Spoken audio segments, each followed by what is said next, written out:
In this video, I will show you how to fix Pokemon Champions if it's crashing, freezing, or stuttering. First, you want to make sure that the application is updated. To check, open Play Store or App Store. Now search for Pokemon Champion. If you find the option of update, tap on that and update the app to the latest version. After that, you want to completely close the Pokemon app, then reopen it again and check if that fixes your problem.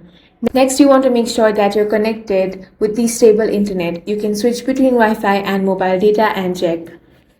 If your problem is still not resolved, you want to restart your device.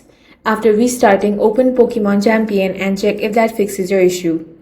Next, you want to clear the app cache. For that, head over to Settings. Then go to Apps.